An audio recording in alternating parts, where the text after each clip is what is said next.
Good morning to all of you. मैं self Bhushan sir from West Champaran Bihar. मैं उम्मीद करता हूँ कि आप लोग बिल्कुल अच्छे होंगे, स्वस्थ होंगे, तंदुरुस्त होंगे। मैं आज तंत्र नियंत्रण और समन्वय चैप्टर जो क्लास 10th का ये बायोलॉजी का चैप्टर 5 है, जो कि इसके पार्ट 2 लेकर आया हूँ। इसके पहले पार्ट मैंने ऑलरेडी अपलोड कर चुका हूँ। यदि आप मेरे चैनल पर नए हैं तो सबसे पहले आप उसे भी जाकर देख सकते हैं, और साथ साथ उसके अतिरिक्त बहुत सारे फिजिक्स और केमिस्ट्री के भी बायोलॉजी वो चैप्टर मैंने अपलोड कर चुका हूँ, उसे भी जाकर देख सकते हैं। हिस्ट्री, मॉडर्न हिस्ट्री और मेडिएवल हिस्ट्री के समझिए, वहाँ पर बहुत सारा वीडियो पड़ा हुआ है। मैथ का भी वीडियो पड़ा हुआ है, उसे जाकर देख सकते हैं। क्योंकि जो भी मेरे चैनल पर इस वीडियो पड़ा हुआ है, भारत के हर एक एग्ज़ाम के दृष्टिकोण से मोस्ट इम्पोर्टेंट है।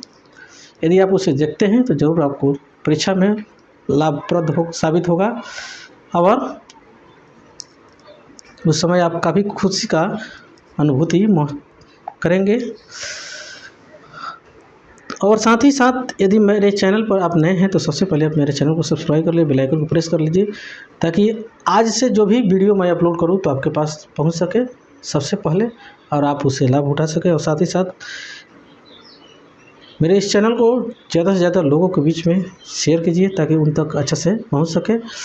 तो ठीक है, ज़्यादा देर ना करते हुए मैं अपने वीडियो को शुरू करने जा रहा हूं, जो कि ये नियंत्रण समन्वय का पार्ट 2 है। जो कि इस पार्ट में मैं उम्मीद करता हूं कि ये ख़त्म हो जाए, चाहे जितना देर में ख़त्म हो जाए। ठीक, तो इस फर्स्ट पार्ट में मैं ब्रेन का पहला यानी अग्र मस्तिष्क के बारे में मैंने एक्सप्लेन कर चुका हूँ, उसके भाग को, इसका काम को। लेकिन अब हम लोग को इस पार्ट में पढ़ना है मध्य मस्तिष्क। क्या पढ़ना है? मध्य का मतलब क्या होता है? बीज। क्या होता है? बीज। ये जो होता है, ये मध्य मस्तिष्क के जो काम जो होता है, ये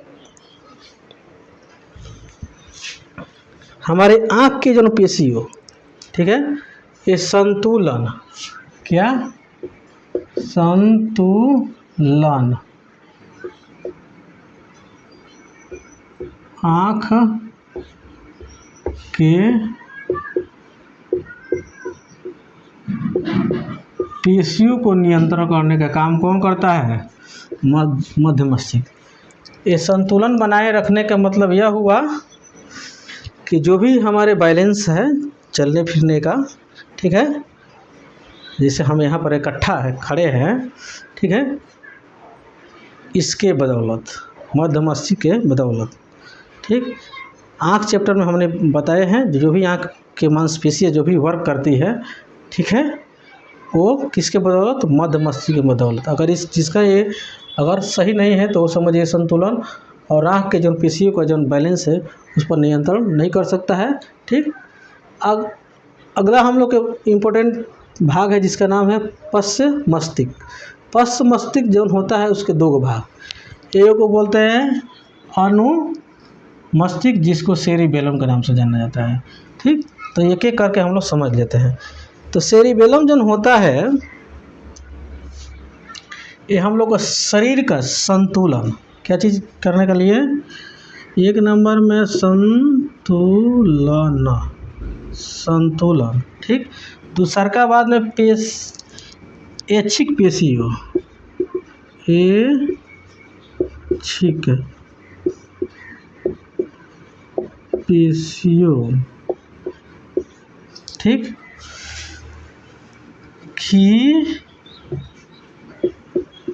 गति।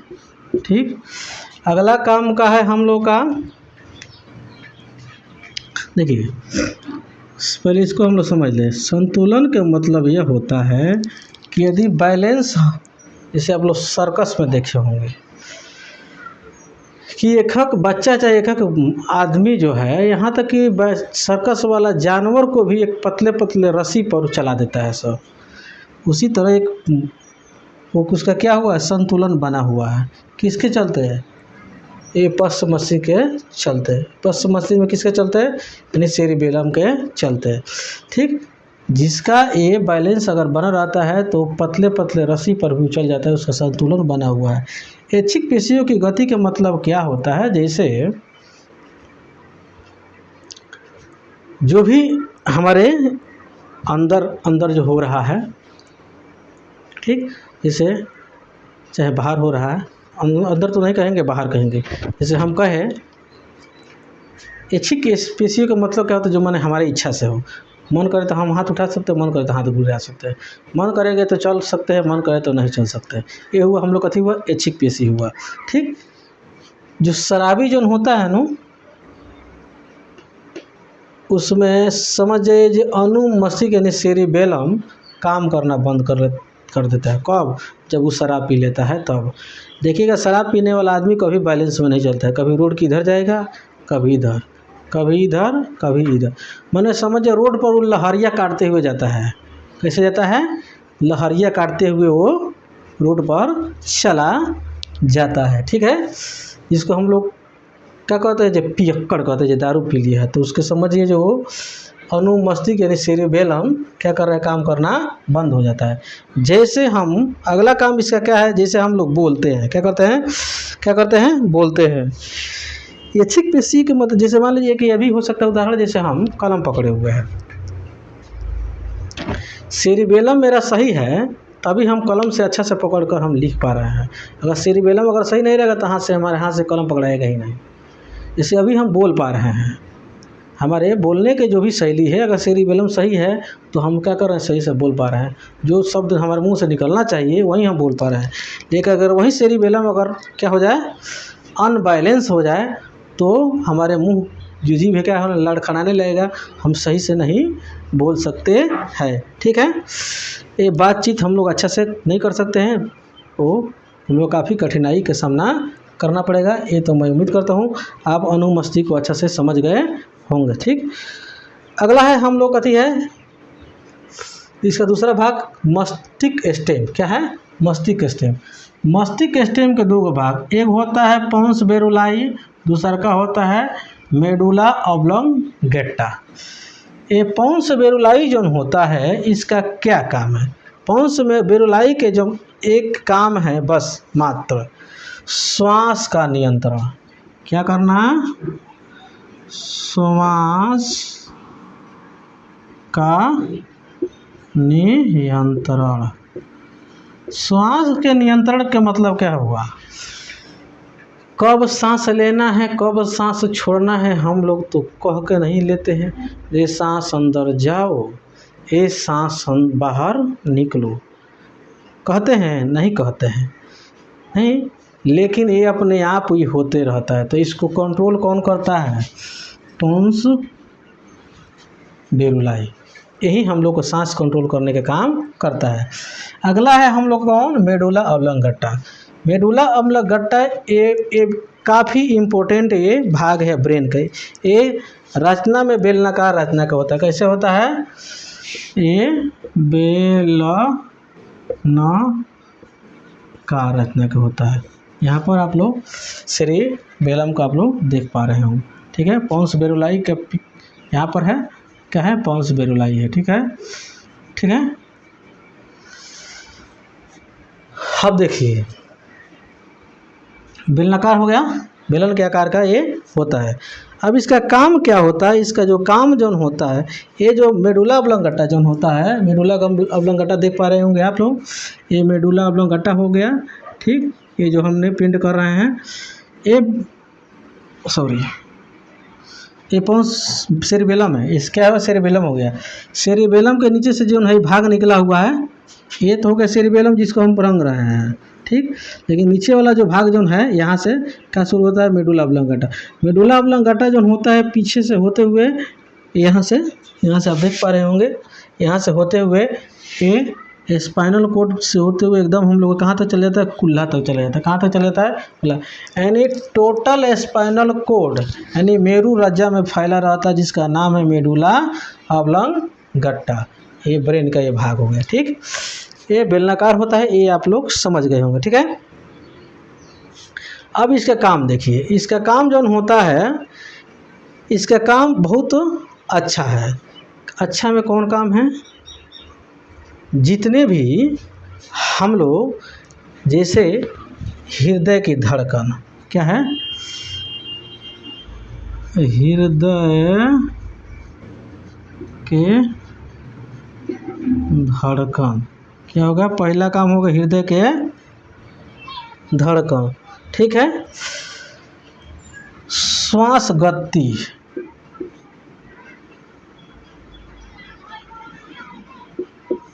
श्वास गति। ठीक, ये श्वास गति दूसरा हो गया। ये श्वास जो हमने लिखे हुए हैं थे, पंस बरलाई में सांस कब लेना है कब छोड़ना है उसका काम है, लेकिन श्वास की गति माने किस स्पीड में सांस हमारे अंदर जाना चाहिए और किस स्पीड में आना चाहिए और किस स्पीड में जाना चाहिए, इस पर कंट्रोल कौन करता है? जिसका नाम क्या है? Medulla oblongata. ठीक, अगला कौन क्या काम है इसमें? जैसे हम लोग खांसते हैं, क्या करते हैं? खांसना, छींकना। ठीक है, खांसना हो गया, छींकना हो गया, उल्टी करना, उल्टी करना। ठीक, पाचक, पाचक रस, रसों का स्राव। ठीक, मेडुला ऑब्लोंगेटा के काम पहला हो गया हृदय की धड़कन, श्वास की गति को नियंत्रण करना, खांसना, छींकना, उल्टी करना पर नियंत्रण, पाचक रस के स्राव पर भी नियंत्रण। ये सब काम कौन करता है? ये मेडुला ऑब्लोंगेटा। ठीक, हृदय का धड़कन कितने 1 मिनट में 72 बार लगभग धड़कता है, उसके हिसाब से धड़केगा उसके आसपास में। श्वास की गति क्या होना चाहिए, किस स्पीड जाना चाहिए, किस स्पीड आना चाहिए, वो हो गया। खांसना, ज़्यादा हम लोग खांसेंगे तभी गड़बड़, उसको कंट्रोल कर लेगा। छींकते हैं, ज़्यादा छींक दिए तभी गड़बड़, उसको कंट्रोल करता है। उल्टी करते हैं, अगर ज़्यादा उल्टी करते हैं तभी गड़बड़, उसको भी कंट्रोल करता है। पाचक रस का स्राव करता है, पाचक रस हद से ज़्यादा स्रावित होगा तभी दिक्कत, और नहीं होगा तभी दिक्कत। सबको कंट्रोल करके रखता है कौन है? Medulla oblongata. तो कि जब मैं उम्मीद करता हूँ कि आप लोग मेडुला ऑब्लोंगेटा के बारे में आप समझ गए होंगे। अब हम लोग को पढ़ना है एक यहाँ सेरिबेलम हम लोग हो गया, पंस बरलाई हो गया, मेडुला ऑब्लोंगेटा हो गया, सेरिब्रम, सल्कस और गाइरस। ठीक, ये हम लोग को अच्छा से समझ में आ गया। ये था हम लोग का डायग्राम ये ब्रेन का, क्योंकि जो आप लोग के सामने पड़ा हुआ है। इसको हम इरेज करते हैं और इरेज करके हम लोग अगला टॉपिक पर विचार करते हैं। अगला टॉपिक हम लोग का क्या है? जो ब्रेन के कार्य, ब्रेन कार्य करता कैसे है। ठीक, अभी हम लोग देखते हैं।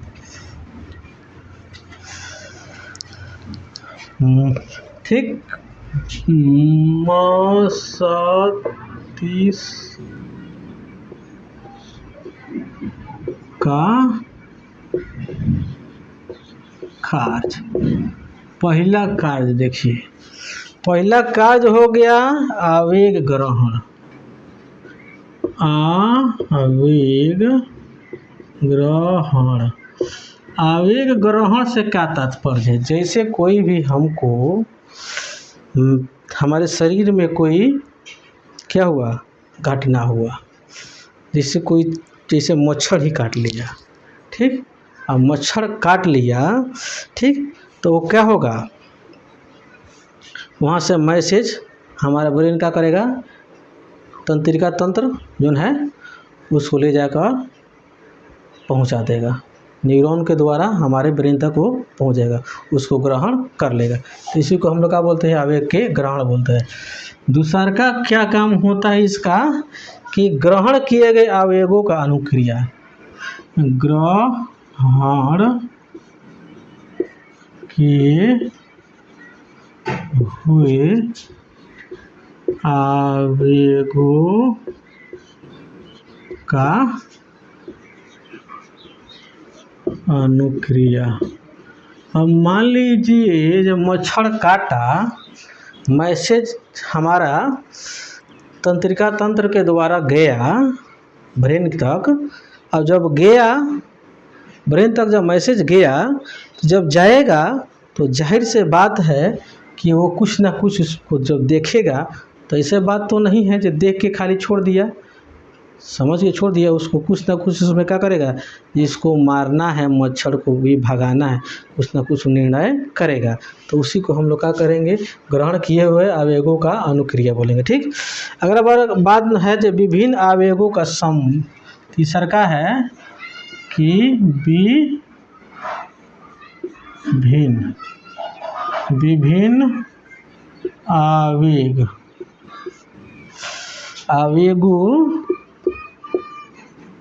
का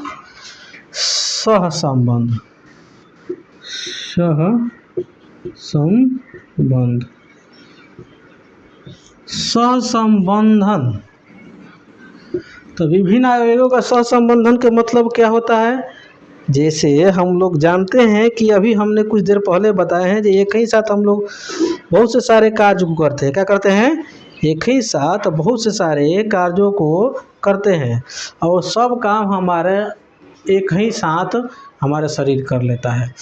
जैसे अभी हम वीडियो बना रहे हैं तो आप देख रहे हैं, सुन रहे हैं, दिमाग आपका क्या कर रहा है, सुन कर देख कर समझ रहा है। ठीक, आप मेरे बातों को सुनकर लिख भी रहे होंगे। तो ये सब काम क्या हो रहा है, एक साथ में हो रहा है, एक समन्वय बना हुआ, एक तालमेल बना हुआ है।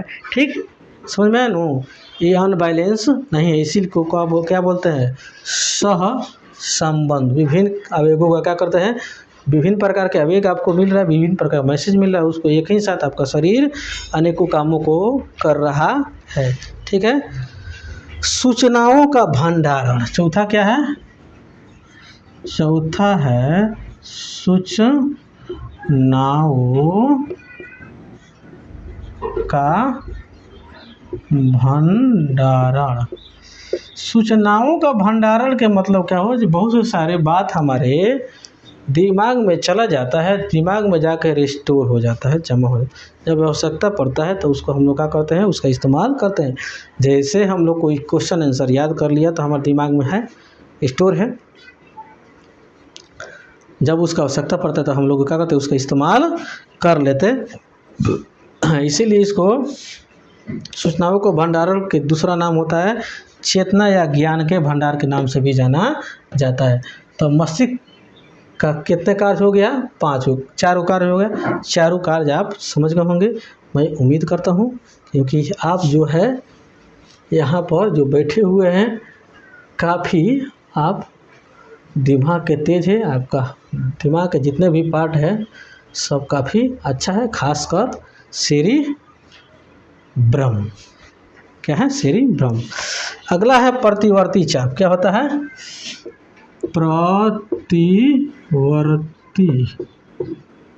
प्रतिवर्ती चाप। तो प्रतिवर्ती चाप से क्या मतलब बनता है, कर न्यूरॉन के आवेगों को संचारण के एक विभिन्न पथ में होता है। क्या होता है, आवेग का जो संचारण जो होता है एक विशेष एक निश्चित पथ में होता है। कहते हैं आवेगों, किसी भी आवेग का संचरण एक निश्चित पथ में होता है। ठीक, उस पथ को क्या बोलते हैं, उसी पथ को क्या कहते हैं, प्रतिवर्ती चाप बोलते हैं। अब ये जो प्रतिवर्ती चाप जो होता है, ये जो घटनाएं जो होती है कुछ चरण में होती है। तो पहला चरण देखिए, पहला चरण क्या है कि ग्राही अंग। क्या है, ग्राही अंग। जैसे यहाँ पर हमारा क्या हो गया, कट हो गया। क्या हो गया, कट गया कुछ चीज़ से, जहाँ पर कट गया नो, जहाँ पे घटना हुआ वही हमारा क्या होता है, ग्राही अंग कहलाता है। क्या होता है, ग्राही अंग।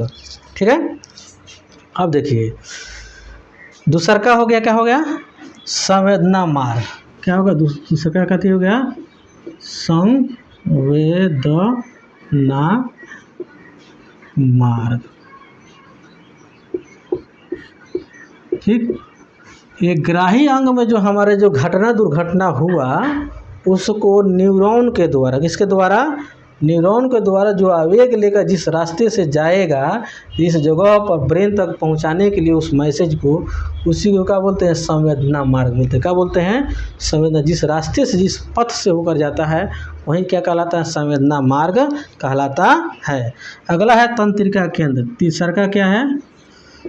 तंत्रिका केंद्र।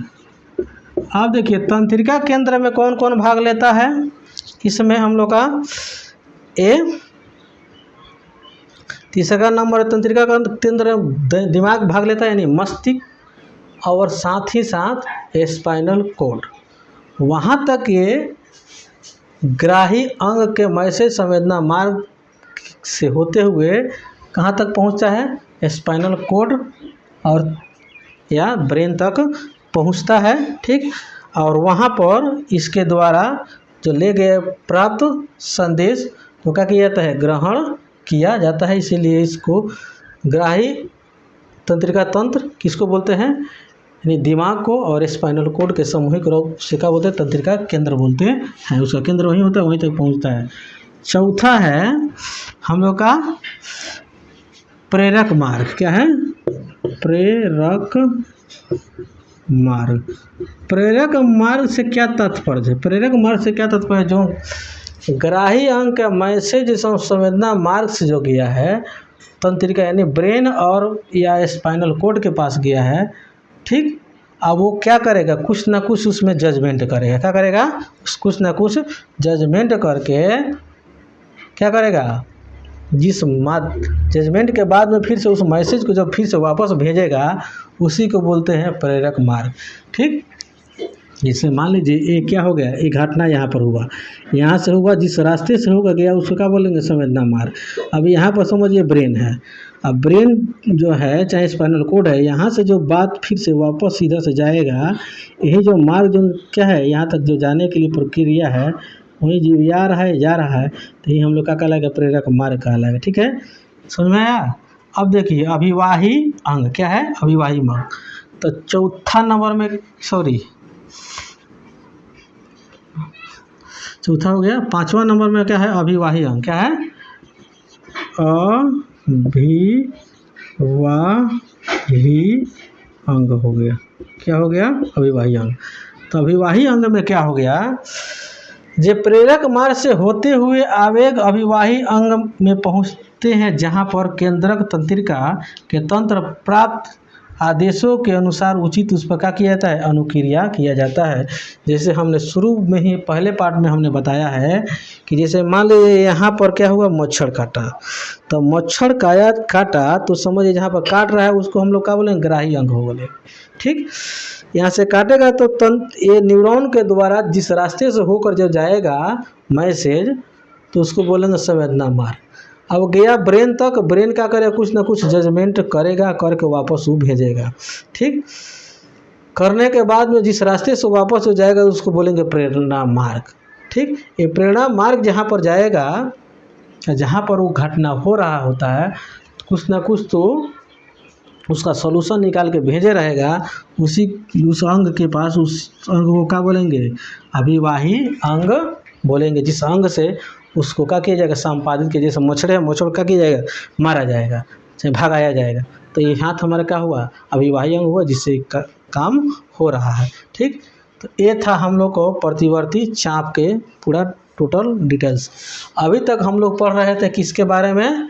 अभी तक हम लोग पढ़ रहे थे तंत्रिकीय नियंत्रण तथा समन्वय। अब हम लोग को पढ़ना है रासायनिक नियंत्रण तथा समन्वय, यानी उसके दूसरे भाग, रासायनिक नियंत्रण तथा समन्वय। नाम है रासायनिक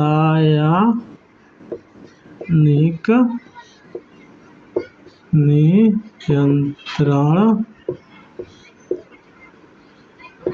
तथा समन्वय। अब देखिए ये जो रासायनिक नियंत्रण और समन्वय जो होते हैं, शरीर जो होते हैं ये पेड़ पौधे में नहीं होते हैं। रासायनिक नियंत्रण और समन्वय पेड़ पौधे में पाया जाता है, जीव जंतु में भी पाया जाता है। ये एक प्रकार के क्या है, रासायनिक यौगिक है जिसको हार्मोन के नाम से जाना जाता है। ये जो हार्मोन के नाम से जाना जाता है, ये अंतःस्रावी ग्रंथि द्वारा क्या होता है, स्रावित होता है और बहुत कम मात्रा में ये स्रावित होता है। ठीक है। और दूसरा बात यह है कि ये नलिका विहीन होता है। क्या होता है, नलिका, इसमें इसके लिए स्पेशल कोई नली नहीं होती, किसी स्पेशल नस नहीं होती है। हर एक हमारे ऊतक में मौजूद रहता है और ऊतक से होकर हमारे नस के नलिकाओं में पहुंच जाती है और उस नस में पहुंचे ये ब्लड में जाकर मिक्स हो जाती है। वो ब्लड के माध्यम से हमारे पूरे शरीर में फैल जाती है। जहाँ पर जिस तरह के इसका आवश्यकता होता है वहाँ पर इसका इस्तेमाल कर लिया जाता है। और ख़ास बात यह है कि जो हार्मोन्स जो होता है इसका स्राव ज़्यादा नहीं होता है। हार्मोन्स का स्राव ज़्यादा नहीं होता, कम मात्रा में होता है। और साथ ही साथ स्राव तो नहीं होता है, लेकिन जितना भी स्राव होता है वो काफ़ी जटिल होता है। जो हो जाता है वो समझिए पार्लियामेंट के लिए होता है। ये नहीं जाज हुआ कल ख़त्म, जैसे बुखार आज लगा कल दवा खाए ख़त्म हो गया, ऐसे बात नहीं होगी। जैसे मान लीजिए ये हार्मोन का चल हम क्या हो गए, बढ़ गए हैं। ठीक, अब हम चाहे छोटा हो जाए, ऐसे नहीं हो सकता है, नहीं हो सकता है। ठीक, यही होता है। और ये नलका विहीन होते हैं, ये सब मैंने बता चुका हूँ। ठीक है। ये जो होते हैं ये विशिष्ट प्रकार के कार्बनिक यौगिक है। क्या है, कार्बनिक यौगिक हमारे ये जो भी हमारे शरीर के अंदर कार्यकलाप है उसको करने के लिए क्या करता है, प्रेरित करता है। ठीक है। इसको लक्ष्य अंग के भी नाम से जाना जाता है। ठीक। अगला देखिए, मनुष्य के अंतःस्रावी तंत्र। ये रासायनिक नियंत्रण समन्वय में ये मनुष्य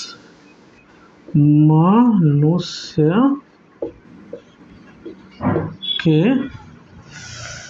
अंतःस्रावी तंत्र, अंतःस्रावी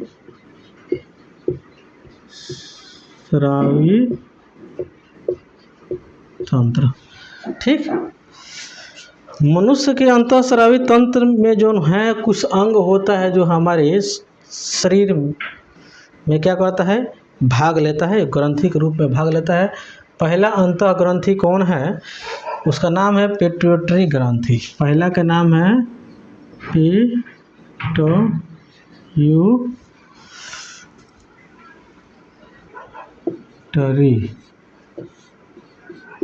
ग्रंथि। ये पिट्यूटरी ग्रंथि जो होता है, जो महिला जहाँ पर टिकुली लगाती है सब लोग महिला, वहीं पर ये उसी शेप में उसी जगह पर ये होता है माथा में।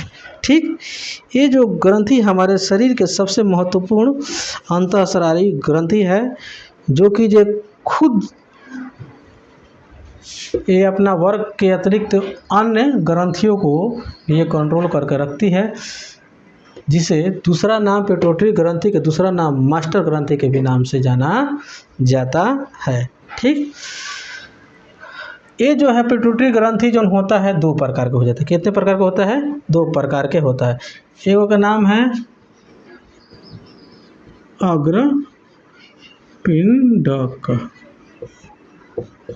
दूसरा का नाम है पश्च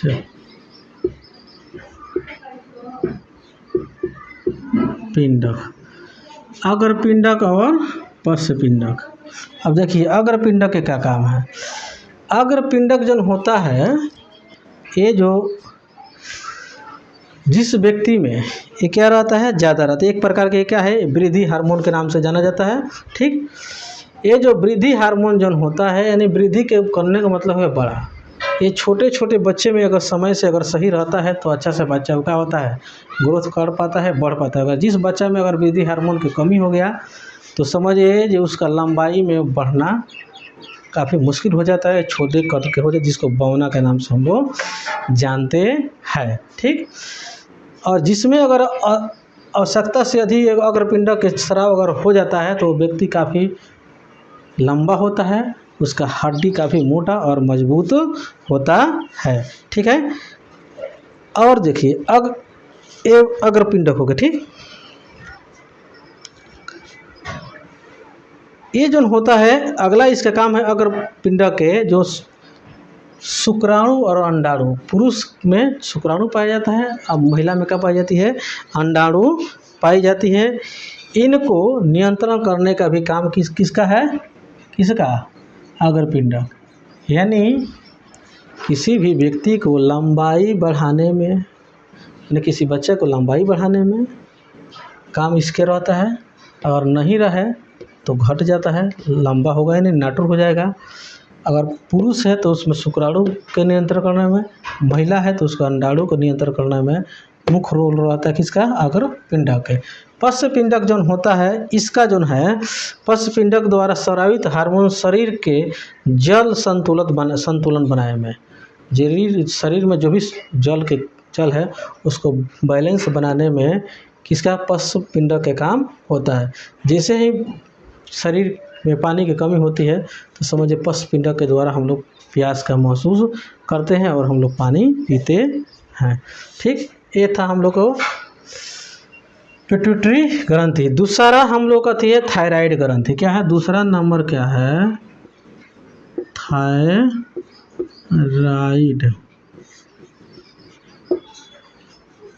ग्रंथि। थायराइड ग्रंथि से क्या होता है, ये जो थायराइड ग्रंथि जो होता है इसके द्वारा स्रावित जो हार्मोन होता है उसका नाम है थायरॉक्सिन। क्या नाम है, थायरॉक्सिन। क्या नाम है, थायरॉक्सिन नाम है। थायराइड ग्रंथि द्वारा स्रावित हार्मोन के नाम है थायरॉक्सिन। पिट्यूटरी ग्रंथि द्वारा दो प्रकार के हार्मोन छोड़ा जाता है जिसका नाम है अग्रपिंडक तथा पश्च पिंडक। उसी प्रकार थायराइड ग्रंथि द्वारा स्रावित ये हार्मोन जो होता है क्या होता है, इसका नाम है क्या है, थायरॉक्सिन। ये जो है थायराइड ग्रंथि जो होते हैं थायरॉक्सिन, थायराइड ग्रंथि के स्राव से थायरॉक्सिन का निर्माण होता है। ये जो होता है कभी कभी इसको निर्माण करने में काफ़ी आयोडीन की आवश्यकता पड़ती है। क्या होती है, आयोडीन की आवश्यकता पड़ती है। ठीक है, और ये थायरॉक्सिन जो होता है, थायरॉक्सिन ये प्रोटीन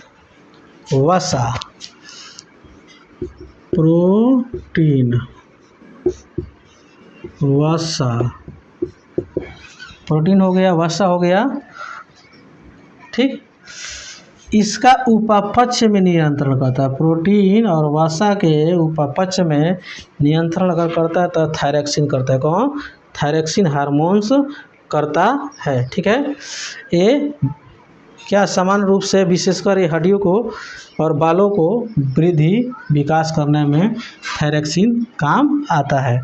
अब देखिए कभी कभार क्या होता है जो थायराइड ग्रंथि द्वारा थायरॉक्सिन उत्पन्न करने में काफ़ी आयोडीन की आवश्यकता पड़ता है। क्या पड़ता है, काफ़ी पड़ता है।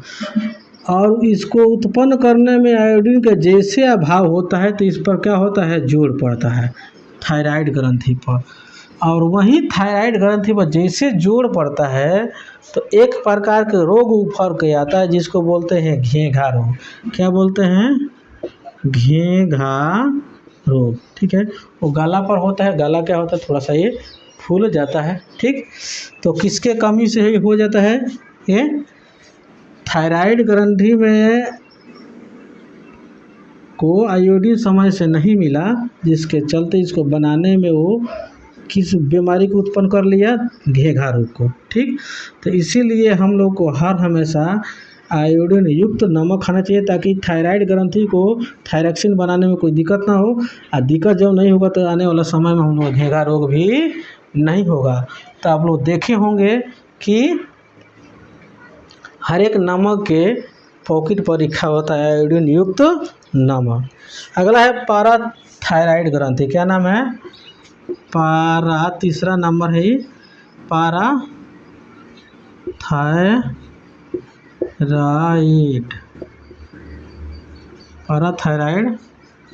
ग्रंथि। ये पाराथायराइड जो ग्रंथि होता है ना, ये पाराथायराइड ग्रंथि ये मटर की आकृति की होता है। कैसा होता है, ये मटर की आकृति के होता है। ये जो ग्रंथियाँ होती है ये थायराइड ग्रंथि के क्या होती है, पीछे होती है। थायराइड जो ग्रंथि होती है उसके जस्ट पीछे होती है। ठीक, इसका जो काम होता है पैराथायराइड का, जो हम लोग का ब्लड होता है, ब्लड में कैल्शियम रहता है। क्या रहता है, ब्लड के अंदर कैल्शियम रहता है। उस कैल्शियम को कंट्रोल करने का काम किसका होता है, पैराथायराइड के काम होता है। तो एग्ज़ाम में बन जाता है बहुत बार, ये किस ग्रंथि के द्वारा छोड़े हुए हार्मोन होता है, ब्लड में जो कैल्शियम रहता है उसको कंट्रोल करके रखता है, उस ग्रंथि के नाम, उस अंतः ग्रंथि का नाम है पैराथायराइड ग्रंथि। ठीक है, अगला है हम लोग को, अब हम लोग पढ़ेंगे थोड़ा सा, इसको मिटाते हैं।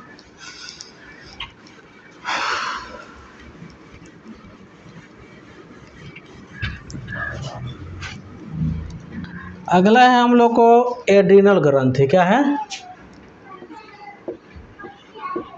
एड्रिनल ग्रंथि। कितना नंबर है, 4 नंबर है शायद, 4 नंबर ये है।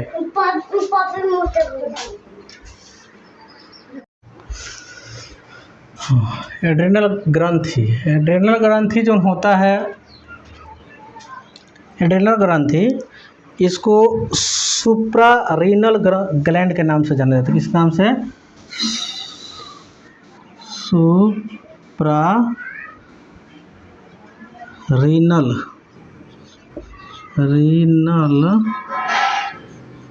ग्रंथि।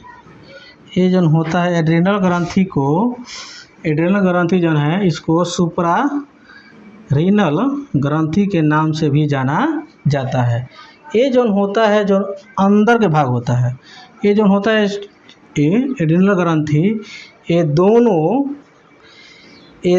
जो ब्रिक होते हैं, 2 ब्रिक होते हैं, ये दोनों ब्रिक के ऊपर एक से क्या रहता है, धसा रहता है। क्या रहता है, धसा रहता है। जो अंदर का जो भाग होता है उसको क्या बोलते हैं, उसको कार्टिक्स बोलते हैं। क्या बोलते हैं, कॉर्टेक्स, उसको बोलते हैं कॉर्टिक्स,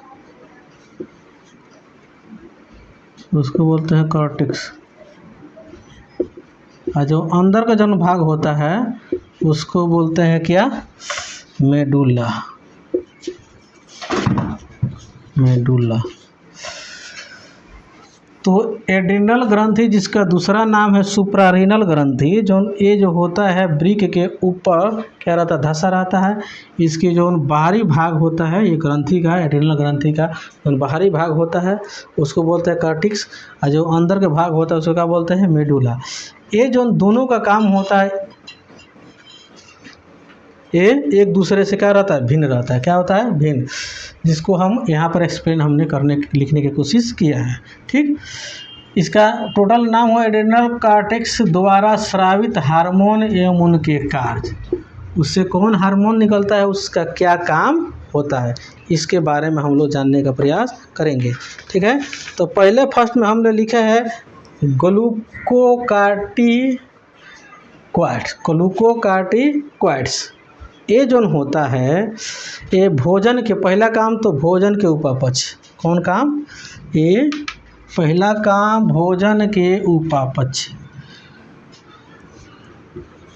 भोजन उपापचय के काम करता है पहला।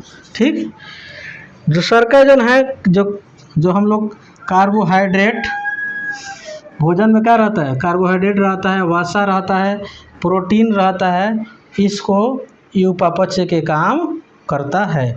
और साथ ही साथ हम लोग को शरीर में जल एवं कार्बोहाइड्रेट्स, इलेक्ट्रोलाइट्स, किसका, जल एवं इलेक्ट्रोलाइट्स का भी नियंत्रण करने का काम करता है। तो सीधे सीधे आप लोग समझिए कि जो है भोजन के उपापचय के मतलब क्या हुआ, जब भोजन में हमारा प्रोटीन भी रहता है, कार्बोहाइड्रेट भी रहता है, और साथ में साथ वसा भी रहता है, इसका क्या करता है, वह उपापचय के काम करता है। साथ ही साथ जल और इलेक्ट्रोक्वाइड्स के भी पर भी नियंत्रण करने का काम करता है। कौन, ग्लूकोकार्टिकॉइड्स। ठीक, दूसरा का है इसका भाग मिनरलोकार्टिकॉइड्स। मिनरलोकार्टिकॉइड्स के काम क्या होता है, इसका मुख्य कार्य यही होता है वृक्क नलिकाओं द्वारा, ठीक है, वृक्क नलिका द्वारा लवण क्या निकला रहता है, लवण को फिर से अवशोषित करना, जो कि हमने बोले हैं जो वृक्क नलिका जो होती है ओमेन संपुट होता है। ओमेन संपुट में क्या होता है, जो प्याले के आकार का होता है, उसमें क्या होता है, जो अभिवाही जो धमनी जो ना रही होती है वहाँ पर क्या होता है, उसका वो सब फिल्टराइट होता है। क्या होता है, फिल्टराइट होता है। फिल्टराइट होने के बाद से वहाँ से ब्लड जो होते हैं सू से अभिवाही धमनिका से शरीर में चले जाता है, और जो हमारे शरीर में जो भी एक्स्ट्रा पानी है और यूरिया है उस क्या रहता है, बाहर निकाल दिया जाता है। उसमें बाहर निकालने के चलते उसको फिल्टराइट करने के दौरान कुछ हमारे शरीर में जो आवश्यक जो चीज़ है उसमें क्या होता है, उस प्रवाह उस फ्लो में निकलने का प्रयास करता है। यही जो होता है फिर से उसको, और एक धमनी उसमें रहती है, एक नसें रहती है उसमें किसमें, ये वृक्क नलिका में, वो वृक्क नलिका में वो नसें रहती है, फिर से क्या करती है, उसको अवशोषित पुनः वो कर लेती है। जैसे मान लीजिए वृक्क धम, ये क्या हो गया, ये जो आ रहा है वृक्क नलिका हो गया, इसमें एक धमनी जुड़ी, एक नसें जुड़ी रहती है, जो कि क्या करती है, इसको जितने भी इसमें जो काम का चीज़ है, जैसे लवण हो गया, इस लवण हो गया, शरीर में जो भी अन्य जो काम है उसके लायक, जैसे प्रोटीन हो गया, उसको क्या करती है, अवशोषित करके फिर से ये जो नसें होती है धमनी, जिसका नाम है अभिवाही धमनी, ठीक है, उसमें क्या कर दिया जाता है, इसके द्वारा छोड़ दिया जाता है। इसके जो भी डिटेल्स है उस सर्जन चैप्टर में हमने डायग्राम बना कर बताया है, एकदम डिटेल्स में पूरा स्टेप बाय स्टेप, उसको आप जाकर देखिएगा, अच्छा से समझ में आ जाएगा। ठीक है, यहाँ पर समझाएंगे तो वीडियो लंबा हो जाएगा, और यहाँ के उतना टॉपिक भी नहीं है, केवल क्या होता है उसके नाम से हम लोग यहाँ पर मतलब है। ठीक है, तो आप मैं समझ सकता हूँ। और उसके बाद में साथ ही साथ जल संतुलन में भी इसका भी आवश्यकता पड़ता है, किसका, मिनरलोकार्टिकॉइड्स। तो जल संतुलन में ये दोनों का आवश्यकता पड़ता है, ग्लूकोकार्टिकॉइड्स और मिनरलोकार्टिकॉइड्स दोनों का आवश्यकता पड़ता है। लेकिन ये जो होता है ग्लूकोकार्टिकॉइड्स जो होता है भोजन के उपपक्ष करता है, और ये जो है मिनरलोकार्टिकॉइड्स जो हमारे वृक्क नलिका से जो एक्स्ट्रा जो लवण जो निकल के जो जा रहा था उसको क्या करना, पुनः से अवशोषित कर लेने का काम होता है। अगला बात में लिंग हार्मोन, क्या है, लिंग हार्मोन। ये जो लिंग हार्मोन का होता है, ये जो हार्मोन होता है पेशियों तथा हड्डियों में परिवर्तन, बाह्य लिंगों बालों के आने का प्रतिमा या यौन आचरण को नियंत्रण करने में काम आता है। ठीक है, यही जो होता है लिंग हार्मोन, एमने कहने का मतलब है जो बच्ची जो अगर मैंने 12 वर्ष से ज़्यादा का हो जाता है तो उसमें कुछ एक्स्ट्रा चीज़ें निकलना शुरू होता है। जैसे जो लड़का है चाहे लड़की है, उसके शरीर में हल्का हल्का बाल आना शुरू हो जाएगा। ठीक है, और जो लड़का है उसको मैंने मूछ दाढ़ी आना शुरू कर देगा। कुछ इस तरीक़ा से परिवर्तन देखने को मिलेगा।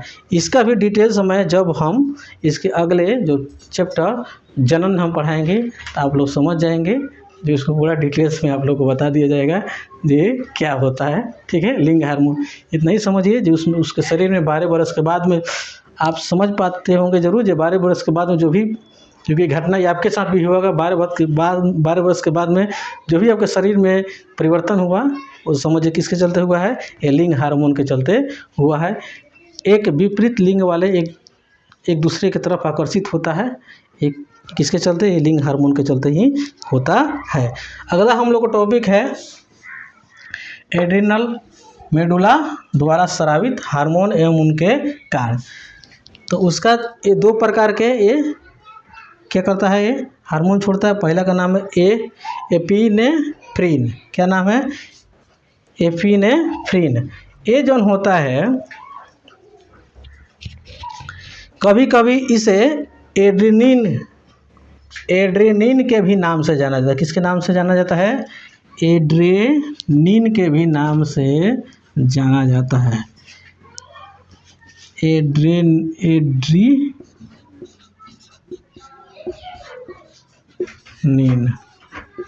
या एड्रीनलिन,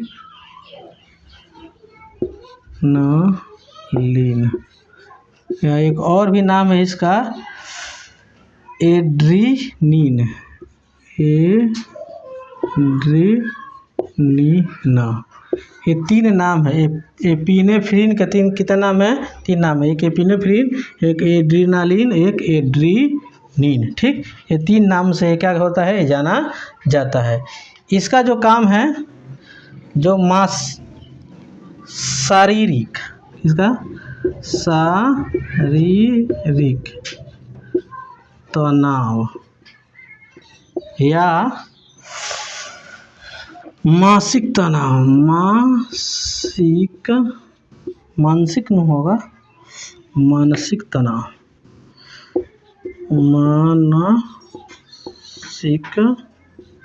तनाव या डर, भय, गुस्सा, ठीक, या उत्तेजना, ठीक, इसको इस हार्मोन द्वारा नियंत्रण किया जाता है। ठीक, ये जो एड्रेनलिन है, एड्रेनलिन जो हार्मोन है, किसी का मानसिक तनाव हो जाए तो वो भी कंट्रोल करता है। ठीक है, शारीरिक तनाव होगा उसको भी कंट्रोल करता है। डर, भय, गुस्सा या उत्तेजना नहीं, उसको भी कंट्रोल करता है।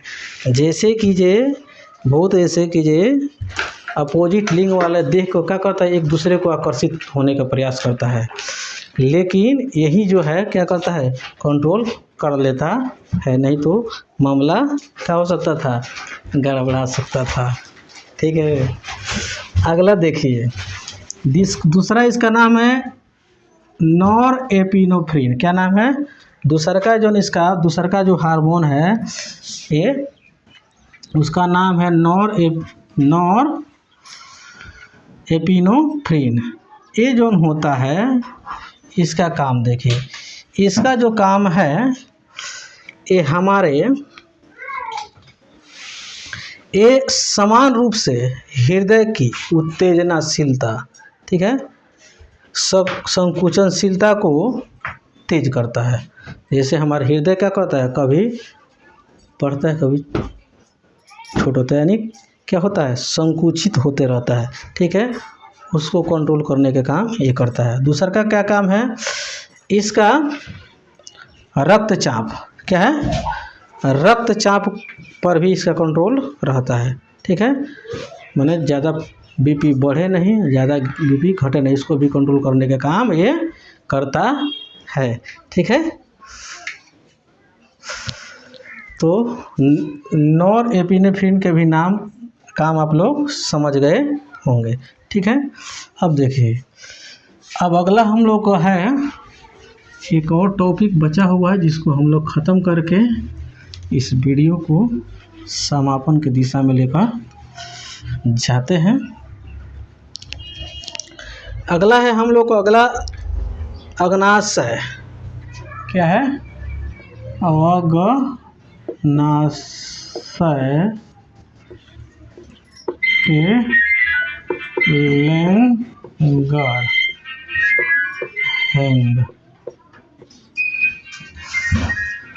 लैंगरहैंस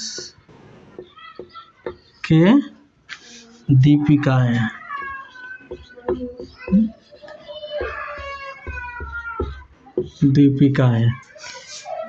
अग्नाशय के लैंगरहैंस की दीपिकाएं से क्या तात्पर्य है?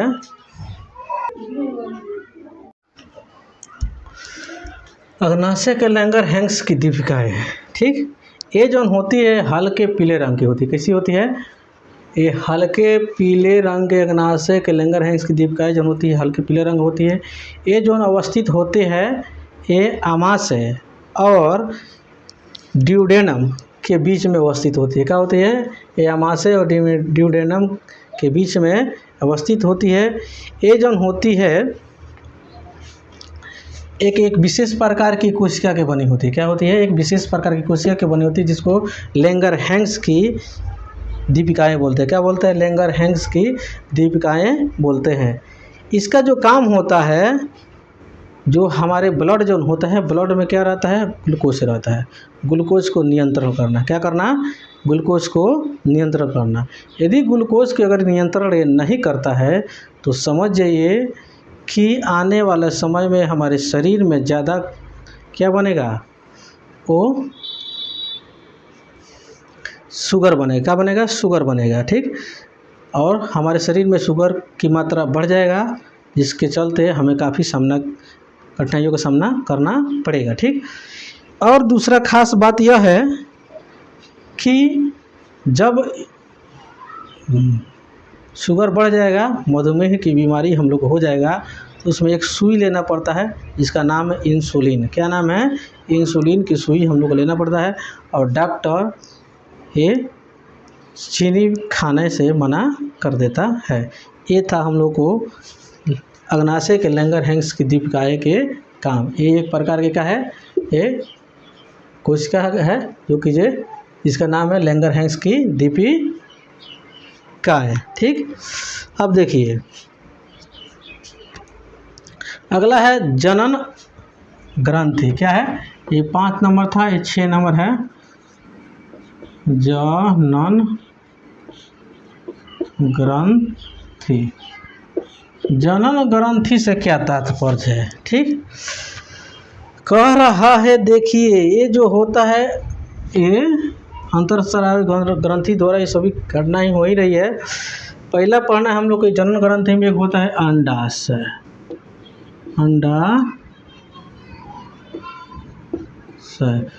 अंडाशय से क्या तात्पर्य है?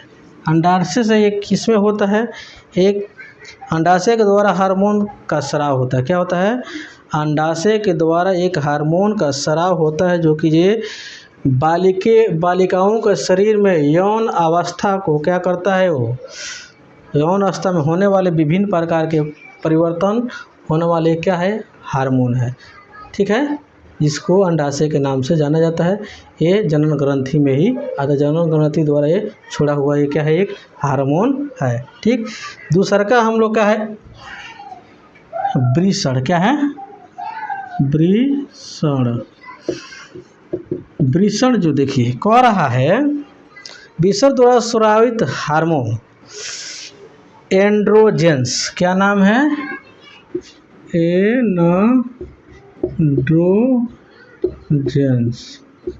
एंड्रोजेंस जो होता है, वृषण द्वारा स्रावित हार्मोन्स के क्या नाम है? एंड्रोजेंस। क्या नाम है? वृषण द्वारा स्रावित हार्मोन्स के पूछेगा क्या नाम है? एंड्रोजेंस। सबसे प्रमुख एंड्रोजन हार्मोन को क्या कहते हैं? टेस्टोस्टेरोन कहते हैं। क्या कहते हैं?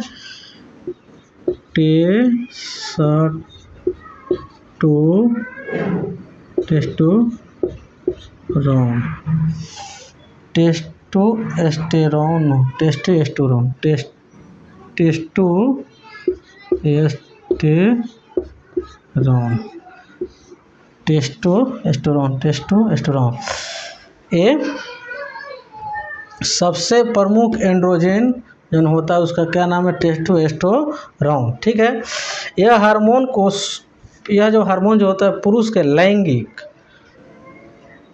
लक्षणों में क्या करता है? परिवर्तन, यानी यौन आचरण में परिवर्तन लाने का काम करता है। कौन? टेस्टोस्टेरोन काम करता है।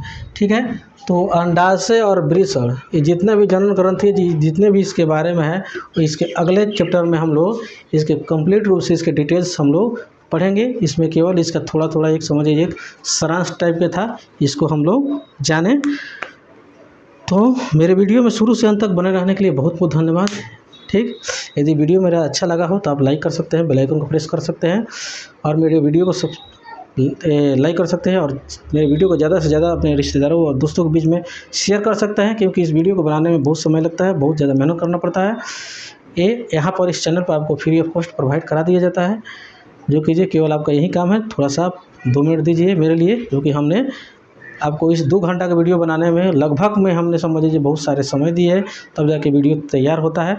ठीक, ये शूट करने में, एडिट करने में और वीडियो को बनाने के लिए पहले फर्स्ट में इसको पढ़ना पड़ता है, प्रिपेयर करना पड़ता है, तब जाके वीडियो तैयार होता है। ठीक है, और अच्छे खासे आपके पास पहुंच पाता है, समय से पहुंच पाता है। तो इतना तो आप तो ज़रूर कर सकते हैं। ठीक, इतना तो हेल्प ज़रूर कर सकते हैं मनुष्य के नाते, क्योंकि आप देख सकते हैं इस वीडियो को बनाने में कितना हमें पसीना बहाना पड़ा है। तो थोड़ा इसके भी ख्याल करते हुए आप अपने कर्तव्य को आगे पर बढ़ाइए। हम भी आपके बीच इससे भी सुंदर सुंदर वीडियो लेकर आते रहूँगा। तब तक के लिए जय हिंद, जय भारत।